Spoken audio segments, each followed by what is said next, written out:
Hello, konnichiwa. Bigla na lang namin naisipan pumuntang Odaiba. Wala din naman kasi akong plano ngayong araw. Kahit anong maisipang gawin, yun na lang. Isang norikay lang naman papunta doon. Gusto ko lang talaga mag-chill ngayong Yasumi ko. Dahil Saiki, nakakapagod talaga sa trabaho. Kaya isa din talaga tong Odaiba na gusto kong puntahan pag gusto ko lang magyukuri. Ang kaso nga lang medyo makulimlim ngayon. Bastang importante hindi umulan. Hindi na rin pala gaanong mainit dito sa Japan. Lumalamig na lalo na paggabi. Pag ganito na yung weather, mas masarap kumain ng ramen. Syempre, hahanap-hanapin mo talaga yung sabaw. Ako shite Odaiba no ramen yasan wa 6 店舗あるよ。前回金沢ラーメン食べたので別のラーメン試してみる。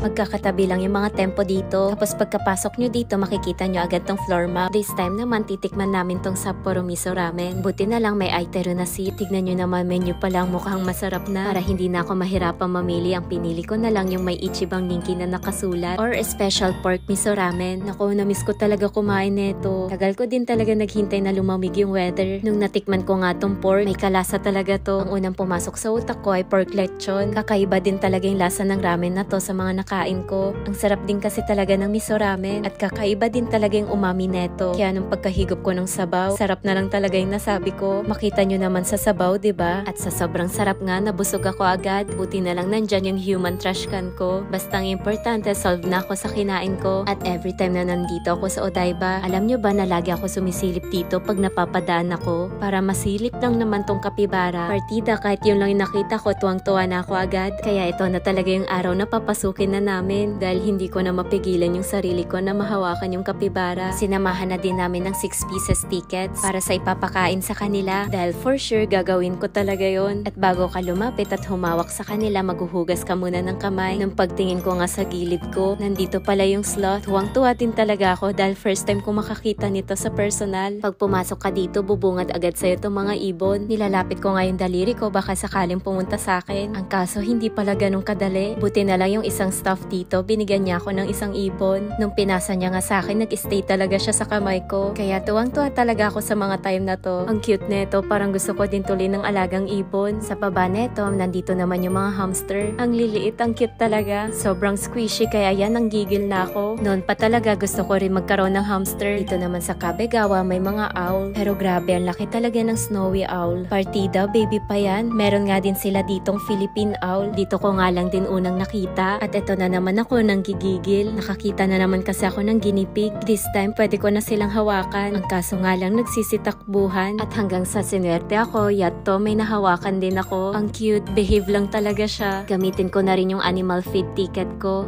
para dito sa Happano Oyatsu. Itatry ko kasing pakainin tong mga guinea pig. At nakakatuwa talaga dahil kumain sila. At lalo na tong isang to, kalmado lang talaga. Kung usapang sisiw naman, naku, ang tagal ko ding hindi nakakita neto. Naalala ko tuloy nung bata ako. Pag nakakakita ko ng mga sisiw at kasama yung inahin, hihiramin ko talaga yung isang sisiw para ipet saglit. Tapos mga ilang minutes, ibabalik ko na rin dahil galit na yung inahin. Pati pala daga, meron din dito. Ang liliit, kung nakita nyo naman, nagkumpulan sila dito sa bahay nila. Kukuha nga sana ako ng isa para ipet saglit. Kaso nga lang, ang hirap kumuha. Sa liit ba naman kasi? Ngayon nga lang din ako makakakita ng sugar glider. Hindi nga lang masyado kita dahil mga tulog sila. Pero maya-maya napansin ko yung mga staff dito, chine-check ko yung weight nila. Sa tabi naman neto, may mga squirrel. Ang cute din nila. Natuwa na lang ako nung biglang naging active yung isa. Sila naman yung sunod na chinek yung timbang. Kung pwede lang talaga hawakan, no? Meron din pala ditong reptile tulad netong iguana. Yung isa nandito lang sa labas tulog. Tapos yung iba nandito sa may aquarium. May malaki nga din ditong kairo. Maya-maya din pinuntahan ko din tong mga pato. Rinig na rinig mo talaga sila lalo na pag sabay-sabay nag-ingay. Nandito na rin lang ako kaya papakainin ko din sila. First attempt ko palang natuka agad ako. Hindi naman siya masakit pero nagulat lang talaga ako. Ang tagal ko din kasing hindi natuka ng ahiru. Pero ang cute din talaga nila, no? Kahit maingay sila at mahilig mangtuka. At nung natapos ko nang libutin yung room na to, pupunta na ako dito sa kabilang room. Nag-exchange ulit ako ng isang ticket para sa happa. Para may pakain ako pagkapasok ko sa loob. Kaya dalawa yung pinto dito dahil kailangan mo munang isara yung isa bago mo buksan yung susunod na pinto para hindi sila makatakas at makapunta sa kabilang room. Unang kita ko nga dito, akala ko talaga kangaroo. Ngayon ko ko nga lang din nalaman yung Patagonian Mara. Behave lang din sila. Di ko nga din in-expect na may lemur dito. Ang dami din nila. Medyo makulit sila pero sweet din. Sawaru to kimochi dayo. Yawarakay kasi yung fur nila. Medyo may takot pa din dahil first time ko nga makahawak nito. Pero nung nagstay siya dito sa may braso ko, natuwa talaga ako. At halos hindi na nga ako inalisan. Paano ba naman napagtripan niya tong botones ng pants ko? Hindi niya talaga tinigilan. Yung tipong parang gusto niyang kunin. Ang kaso pinagbigyan ko talaga, mahawakan ko lang siya. At bago pa niya makuha yung botones ng pants ko, tumayo na rin ako. Halos ayaw na nga akong tigilan, sinusundan pa ako. Yung sintas naman ng sapatos ko yung napagtripan. May mga baby lemur din dito. Ang cute mga naglalaro. Napalapit din talaga yung loob ko dito sa makulit na to. Papakainin ko nga din sana. Kaso nga lang nandito siya sa taas. Kesa hintayin ko siyang bumaba, pinakain ko na lang sa mga kasama niya. At ito na nga yung moment na pinakahihintay ko. Ang makakita at makahawak ng kapibara. Pinapanood ko nga lang to sa mga videos, pero ngayon mahahawakan ko na. Pakunti-kunti pa nga lang yung hawak ko dahil first time ko nga. Kung ano yung nakikita nyo sa mga pictures at napapanood nyo sa videos, ganun talaga sila sa personal. Kahit ano pa atang gawin mo, napaka-unbothered talaga nila. At yan nga yung isa sa rason kung bakit mas lalo ko silang nagustuhan. Kung alam nyo kung gaano ko kasaya napakainin tong mga kapibara. Tignan nyo naman kung gaano sila kalaki, pero behave lang talaga sila. Ang sarap ng babad nila dito sa mga bathtub. Akala ko nga malambot yung fur nila. May katigasan pala yung balahibo nila. Mukha kasi talagang soft sa mga napapanood ko. Kaya ito, todo rab ako sa likod niya. Gustong gusto daw kasi nila yan. Pero alam nyo ba, tawang-tawa talaga ako dito sa nakita ko. Pilit ba naman niyang isiksik yung sarili niya dito sa bathtub? Sa inis nga ng kasama niya, nakagat yung puwet niya, hindi na lang nakuha sa video. At habang busy nga akong hawakan tong mga kapibara, may bigla na lang tumalon sa legs ko. Gusto atang magpalambing na tong giant rabbit na to. Nako, pati ito, gusto ko na din. O diba, kahit anong gawin ko talaga, wala talaga siyang reaction. Moya ba,